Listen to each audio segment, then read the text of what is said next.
लेकिन दुर्भाग्य है कि आज सदन संख्या बल को हम जानते हैं, संख्या बल के आधार पर इस विधेयक को पारित नहीं। तो सदन की कार्यवाही आपको दिखा रहे हैं, जहां पर सत्र का आज दूसरा दिन है और दूसरे दिन सीएम पुष्कर सिंह धामी सदन की पटल पर यूसीसी विधेयक रखेंगे। अब से कुछ ही देर बाद इस विधेयक को टेबल किया जाएगा। एजेंडे में नहीं है और जिससे कि हमारे माननीय विधायक गुण दोष के आधार पर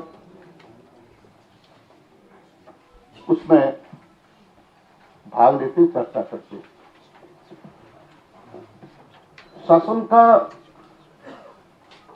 शासन को इतने बड़े विषय पर, इतने बड़े मुद्दे पर विधेयक तैयार किया गया माननीय जी। इसकी रिपोर्ट पहले सदन में पेश की जानी चाहिए थी कि बेहतर होता। और निश्चित रूप से माननीय जी, ये बहुत बड़ा प्रश्न है। जिस तरह कार्यमंत्रणा समिति की बैठक में मैं इंगित नहीं कर रहा हूं, मैं कोई अच्छे तरह से सच्चाई को बयां कर रहा हूं आपके सामने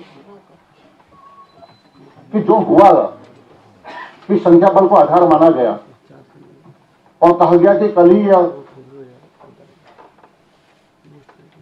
विधेयक या प्रारूप या मसौदा प्रस्तुतिकरण विधेयक प्रस्तुत होगा, उसके बाद ही इस पर चर्चा हो जाएगी। हमारा निवेदन था आप हमारी संरचना के राज्यों में, हमारा निवेदन था कि उसका ड्राफ्ट क्या है, उसका मसौदा कितना है, क्या कितने पन्नों का है, अध्ययन करने के लिए समय तो चाहिए। हम रेखांकित तो कर सकें इसमें क्या खामियां है, क्या कमियां है, क्या इसमें और इसमें सर्जित किया जा सकता है, इसका तो समय हमें मिलना चाहिए। और हमने कहा कि आज को आप प्रस्तुतिकरण करिए, उसके बाद कल इस पर चर्चा हो जाए, बेहतर होगा। लेकिन सरकार का जो पक्ष देखने को मिला, बड़ा दुर्भाग्य है कि विपक्ष की आवाज को या माननीय विधायकों की भावनाओं को, जो इसमें वो अपनी बात को रखना चाहते हैं, अपनी बात को कहना चाहते हैं, उससे वंचित किया जा रहा है माननीय जी। और हद तब होगी माननीय अध्यक्ष जी, प्रश्नकाल को निलंबित कर दिया गया। संसदीय इतिहास में संभवतः ऐसा कभी देखने को नहीं मिला होगा। इस संसदीय परंपराओं की अवहेलना हो रही है माननीय अध्यक्ष जी। जो हमारी कार्य संचालन नियमावली है, इसमें सब इसी से कार्य संचालन नियमावली से ही सदन संचालित होता है माननीय अध्यक्ष जी। इसकी अवहेलना हो रही है, संसदीय परंपराओं की अनदेखी की जा रही है, नियमों की अनदेखी की जा रही है। जो हमारे माननीय विधायक, जो उनका अधिकार है प्रश्न करने का, अब इस सदन में इस पंचायत में अगर हमारे माननीय विधायक अपनी बात को यहां नहीं रखें तो कहां रखेंगे। आप प्रदेश जल रहा है माननीय अध्यक्ष जी, कानून व्यवस्था पूरी तरह ध्वस्त हो चुकी है, लगातार जनप्रतिनिधियों की अनदेखी की जा रही है, अपमान किया जा रहा है माननीय अध्यक्ष जी। मैं इंगित नहीं करना चाहता, उस बात को इस तरह से नहीं जाना चाहता। आप भ्रष्टाचार का बोलबाला हो चुका माननीय जी, कानून व्यवस्था पूरी तरह ध्वस्त हो चुकी है, आपदा से पूरा प्रदेश प्रभावित है, पूरा पहाड़ प्रभावित है। पूरी तरह के हमारे जो मैदानी जनपद हैं, आज तो उनका पर्याप्त मुआवजा नहीं मिल पाया है। सरकार यहां से घोषणा करती है, इसी सदन से, इसी पीठ से घोषणा होती है कि हम राहत देके मदद करेंगे, लेकिन कार्रवाई नहीं होती। दूसरी बार ताजा उदाहरण ताजा उदाहरण है। और माननीय अध्यक्ष जी, रुद्रप्रयाग से लेकर सीमांत जनपद जितने भी हैं, वहां पर इस तरह का हाहाकार मचा हुआ है। आज तक सरकार ने इस दिशा में कोई पहल नहीं की। माननीय मुद्दे हैं, अंकिता भंडारी हत्याकांड है दिल्ली, क्या आज तक उसको न्याय नहीं मिल पाया माननीय अध्यक्ष जी। अत्याचार हो रहा है, जुल्म हो रहे हैं, उनके साथ बलात्कार हो रहा है, किसानों के साथ जाति हो रही है माननीय अध्यक्ष जी। भ्रष्टाचार और उद्यान विभाग में इतना बड़ा घोटाला हुआ है और सरकार, हाईकोर्ट, माननीय उच्च न्यायालय निर्देश देता है कि इसकी सीधाई जांच होनी चाहिए। ये बहुत बड़ा घोटाला है और सरकार सुप्रीम कोर्ट जाती है, माननीय उच्चतम न्यायालय जाती है और सरकार को कहा जाता है कि आखिर आपको हमारा कहना है कि चर्चा में भाग लेने के लिए पर्याप्त समय मिलना चाहिए, जिससे कि इसके गुण दोष क्या है, इसमें खामियां क्या है, कमियां क्या है, इस सब चर्चा में तब भाग ले सकें। माननीय अध्यक्ष, आपका मैं कोई भाषण नहीं दूंगा। मैं तो मतलब इन्होंने भाषण दिया, वही तो हम कह रहे हैं, भाषण का विषय नहीं है। यही मैं कह रहा हूँ, मान्य भाई, यही मैं कह रहा हूँ कि भाषण का विषय नहीं है। अब आप कोई मैं भाषण नहीं दे रहा हूँ, माननीय, मैं भाषण नहीं दे रहा हूँ, मैं भाषण नहीं दे रहा हूँ, कहा कह दिया। लेकिन क्या आज के सवाल नहीं है, क्या प्रश्नकाल नहीं होना चाहिए था माननीय जी? क्या प्रश्नकाल नहीं होना चाहिए था? क्या माननीय विधायकों की जो अधिकार है उसका अधिकारों का यहाँ पर उन्होंने अपने अधिकारों को यहाँ पर इस्तेमाल नहीं करना चाहिए था? उनका अधिकार है प्रश्न पूछने का। माननीय अध्यक्षा जी, सदन जो है कार्य संचालन नियमावली के अनुसार संचालित होता है और अध्याय 6 के कार्यक्रम सदन में लिए जाने वाले कार्य की सूचना, सभा के किसी अधिवेशन के प्रारंभिक सप्ताह के लिए जाने वाले कार्य की सूचना विधानसभा सचिवालय को अधिवेशन प्रारंभ होने के कम से कम 15 दिन पूर्व शासन द्वारा दी जाएगी और तदनुसार प्रत्येक सप्ताह के अंतिम कार्य दिवस पर सदन के नेता अथवा मंत्री परिषद के कोई सदस्य प्रश्नों के उपरांत सदन को आगामी सप्ताह के में किए जाने वाले कार्य की सूचना देंगे। कार्य सूची नंबर 1, सचिव प्रत्येक दिन के कार्य की एक सूची तैयार करेंगे और उसकी प्रतिलिपि प्रत्येक सदस्य को के प्रयोग के लिए उपलब्ध कराई जाएगी। माननीय अध्यक्षा जी, मैं आपके संज्ञान में लाना चाहूंगा, ये पत्र सचिव या सचिव विधानसभा द्वारा सदन के प्रत्येक सदस्य को दिया गया है और इस में जो लिखा गया मैं उसका उल्लेख करना चाहता हूं। इस सचिवालय की अधिसूचना संख्या 173 विधानसभा /03 संसदीय 2022 दिनांक 8 सितंबर 2023 के क्रम में सर्वसाधारण की सूचनार्थ एवं सूचित किया जाता है कि उत्तराखंड विधानसभा की प्रक्रिया तथा कार्य संचालन नियमावली 2005 के नियम 18 के अंतर्गत नेता सदन के परामर्श से माननीय अध्यक्ष ने आदेश दिया है कि उत्तराखंड विधानसभा का वर्ष 2023 का द्वितीय सत्र जो दिनांक 8 सितंबर 2023 के उपनिवेश की समाप्ति पर अनिश्चित काल के लिए स्थगित हो गया था कि आगामी उपवेशन सोमवार दिनांक 5 जनवरी 2024 को अपराह्न 11 बजे से सभा मंडल विधानसभा भवन देहरादून में प्रारंभ किया जाएगा। माननीय अध्यक्षा जी, विधानसभा का सत्र हुआ, उस सत्र को जो है स्थगित किया गया और फिर से सत्र आहूत किया गया और जब फिर से सत्र आहूत किया गया है तो स्थगित विधानसभा सत्र की जो परंपराएं हैं उसका निर्वहन इस सत्र में भी होना चाहिए था, जो होता हुआ दिखाई नहीं दे रहा। माननीय अध्यक्षा जी, उसके बाद एक पत्र सचिव विधानसभा के माध्यम से विधानसभा के प्रत्येक सदस्य को मिलता है और उस पत्र में का भी मैं उल्लेख करना चाहता हूं। सेवा में माननीय सदस्यगण विधानसभा उत्तराखंड, महोदय महोदया, मुझे आपसे यह निवेदन करने का निर्देश हुआ है कि उत्तराखंड की पंचम विधानसभा के वर्ष 2023 के द्वितीय सत्र के दौरान विधानसभा में अविलंबनीय लोक मत की सूचनाओं के माध्यम से उठाए जाने वाले विषय जैसे नियम 53, 58, 299 एवं नियम 300 प्रत्येक उपवेशन के प्रातः 8:30 से 9:30 बजे दिनांक। वहीं हमारे साथ हमारे उत्तराखंड ब्यूरो चीफ सुदीप जैन हमारे साथ जुड़े हुए हैं। सुदीप, देखिए, जिस तरह से अब कार्यवाही शुरू हो चुकी है, एक तरफ विपक्ष का हंगामा देखने को मिल रहा है, वहीं दूसरी तरफ पूरी तरह से अग्रसर हैं यूसीसी के ड्राफ्ट को टेबल करने के लिए सीएम।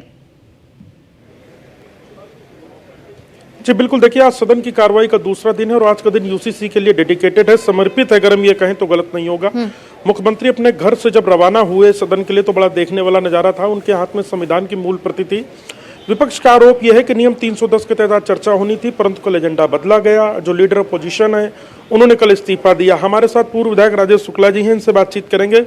शुक्ला जी, इल्जाम विपक्ष का यह है कि हमको पहले समझने तो दे दिया जाता, फिर आप लोग चर्चा करा लेते, सरकार आपकी, बहुमत आपका है, जो बेहतर लगता कर लेते।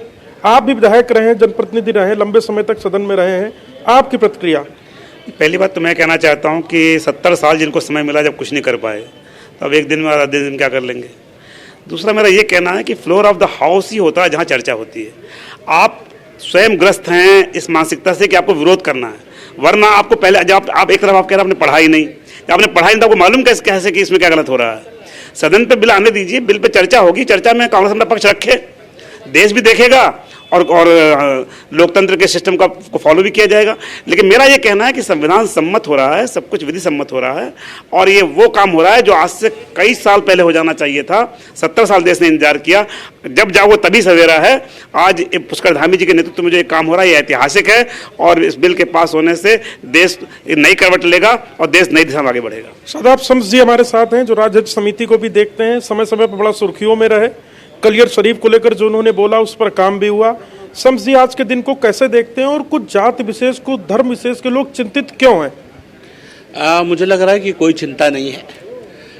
जिनका भरोसा ऊपर वाले के ऊपर होता है उन्हें चिंता नहीं होती, और लेकिन जो चिंता कर रहे हैं उनका भरोसा ऊपर वाले के ऊपर नहीं है, पॉलिटिकल लाइंस के ऊपर है। और जो चिंता करने वाले हैं वो मुसलमान नहीं है, वो पॉलिटिकल मुसलमान है। मुझे लगता है वो हमेशा विरोध के लिए वही चेहरे नजर आते हैं। मुसलमान और पॉलिटिकल मुसलमान की इनमें फर्क कैसे आंकते हैं? वो चेहरे हैं जो हमेशा हमारा विरोध करते हैं। वो कहीं ना कहीं पार्टी जुड़े हुए लोग रहते हैं, वो बाद में फिर पटका डाल के आ जाते हैं कि नहीं हम मुसलमान होने के नाते विरोध कर रहे हैं। ठीक है, मुसलमान हैं लेकिन कांग्रेसी हैं, हम मुसलमान हैं लेकिन सपाई हैं, हम मुसलमान हैं लेकिन आम आदमी पार्टी, तो अलग अलग दलों से वो उसका धर्म है उसका हमारा विरोध करना, इसलिए वो विरोध कर। और मैं कह रहा हूं कि नेता प्रतिपक्ष के अभी ये कह रहे थे कि नेता प्रतिपक्ष ने इस्तीफा दे दिया, तो चर्चा की बात तो अब हो रही है, तो रात इस्तीफा क्यों दिया था? फिर कार्य समिति में जो चेंज हुआ उससे वो नाराज है। मैं ये कह रहा हूं कि नाराजगी कब नहीं होती, आज विधानसभा के पटल पे तो चर्चा होती है, विधानसभा के अंदर तो चर्चा होती है। वहां आप एक तरफ कह रहे हैं कि नेता प्रतिपक्ष अभी बयान दे रहे थे कि नहीं हमें यूसीसी से कोई दिक्कत नहीं है, तो क्लियर कर लीजिए ना दिक्कत है कि नहीं है, कंफ्यूजन में क्यों है? जो ऊपर से नीचे तक पूरा विपक्ष कंफ्यूज है। कभी ये भी चाहता है कि उल्टा ना पड़ जाए, डर भी लगता है, लोग चाह भी रहे हैं कि हाँ आना चाहिए, समान नागरिकता कानून आना चाहिए, यूसीसी आना चाहिए, बहनों को ताकत मिलेगी, बेटियों को ताकत मिलेगी। क्या नहीं चाहता कोई भी समाज कि आज हमारी बेटियों को ताकत मिले? मैं एक मुसलमान हूं और मैं जिम्मेदारी से इस बात को कह सकता हूं, किसी मुसलमान के मजहब के साथ कोई खिलवाड़ नहीं किया जा रहा, उसके साथ कहीं से कहीं तक उसके खिलाफ नहीं है। जितना मैं अपने युवा मुख्यमंत्री को जानता हूं, जितना मैं अपनी संगठन को और सरकार को जानता हूं, जितना मैं अपने विचार परिवार को जानता हूं, और जितना मैं देश के यशस्वी प्रधानमंत्री मोदी जी को जानता हूं, मैं कार्यकर्ता के नाते कह सकता हूं मेरी पार्टी, मेरा विचार, मेरी सरकारें किसी मजहब के खिलाफ नहीं है, हम न्याय के खिलाफ नहीं है, हम देश को विकसित भारत की श्रेणी में लाके खड़ा करना चाहते हैं। और विकसित भारत के लिए ये यूसीसी मजबूत सदा हुआ कदम है। जिन देशों में यूसीसी लागू है, चाहे वो अमेरिका हो, इंग्लैंड हो, जर्मनी हो, फ्रांस हो, क्या वहां मुसलमान इबादत नहीं कर रहे हैं? क्या वहां हिंदू इबादत नहीं कर रहे हैं? क्या वहां आपको लगता है जन चेतना की भी जरूरत है? बिल्कुल आवश्यकता है, उसी लिए वो गुमराह करने का काम कर रहे हैं, हम चेतना जगाएंगे। उनकी जिम्मेदारी उनके साथ, हमारी जिम्मेदारी हमारे साथ, हम ईमानदारी से लोगों के बीच में जाएंगे, जो गलतफहमियां हैं उन्हें दूर करेंगे। ये किसी के खिलाफ नहीं है, ये देवभूमि उत्तराखंड है, यहाँ अन्याय करने वालों के लिए कोई जगह नहीं है। शुक्ला जी जरा आप समझाइएगा, नियम 310 आप लोग बहुत अच्छी तरह देखते हैं, सदन संचालन में एक दिन पहले एजेंडा आता है कि साहब हमारा कल का काम ये, हम इस पे काम करेंगे। एजेंडे में सीधे यूसीसी ले आया गया, कल सारे कांग्रेसी विधायक राजभवन पहुंच गए, यशपाल आरजी ने इस्तीफा दे दिया कि 310 पर चर्चा नहीं है, सिर्फ यूसीसी एजेंडा है क्योंकि चुनाव करीब है। ये तकनीकी रूप से आप समझाइए, उनका दावा कितना सही है? मेरा ये कहना है कि कोई पहली बार ऐसा नहीं हुआ, कांग्रेस के रिजीम में भी कई बार उन्होंने एजेंडे बदले हैं। सरकार की अपनी प्राथमिकता होती है, अगर सरकार को लगता है कि हम 310 को बाद में ले लेंगे और पहले इसको पास करेंगे, तो ये सरकार का अपना मत है कि वो किस चीज़ को पहले रहना चाहती है। सदन किसी से भाग नहीं रहा, नियम 310 में जो चीज़ें आनी है उस पर चर्चा होगी, लेकिन अगर सरकार को लगता है कि इसकी प्राथमिकता ज़्यादा है, इसको पहले आना चाहिए, तो ऐसा कोई देश में पहली बार नहीं हो रहा है। इस उत्तराखंड की विधानसभा में पहले भी ऐसा हुआ है। ये तो केवल विरोध करने के लिए विरोध किया जा रहा है, इनके पास कोई एजेंडा, कोई विषय नहीं। क्या कार्य समिति से पहले भी इस्तीफे हुए हैं? नहीं, इस्तीफे नहीं हुए हैं। इस्तीफा देने का मतलब है कि आप भाग रहे हैं, आपको जनता ने चुन के भेजा है, आपको विपक्ष की भूमिका निभानी है, आप क्यों भाग रहे हो? अगर कुछ गलत हो रहा है तो आप फ्लोर ऑफ द हाउस लाओ, मीडिया के सामने लाओ, जनता के सामने लाओ, अल्टीमेटली जनता जज के रूप में निर्णय करेगी। जो भी आपकी भूमिका है, आज आप विपक्ष में है तो आप टू द पॉइंट विधि सम्मत तरीके से नियमों के तहत आप उसको लाइए सामने, देश भी देखेगा, मीडिया भी देखेगा और फ्लोर ऑफ द हाउस पे सदन भी देखेगा। शुक्ला जी, एक बात और मैं समझना चाहूंगा, मुख्यमंत्री पुष्कर सिंह धामी जी ने नकल विरोधी जो कानून बनाया, स्थितियां बहुत खराब थी, बहुत सुधरी, केंद्र ने भी वो बनाया। अब यूसीसी की भी शुरुआत उत्तराखंड से हो रही, तो क्या माना जाए राष्ट्रीय स्तर पर मुख्यमंत्री जी ने एक नजीर पेश कर दी है? निश्चित रूप से पुष्कर धामी जी ने ऐतिहासिक कार्य किया है। आज उत्तराखंड देश के अग्रणी राज्यों में से एक हो गया है, देश को दिशा देने का काम कर रहा है।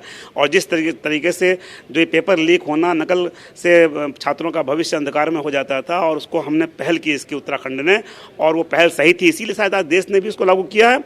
मुझे लगता है कि यूसीसी जैसे हम यहाँ से पारित करेंगे, भविष्य में केंद्र भी इसको पारित करने का काम करेगा और पूरे देश को उसका लाभ मिलेगा।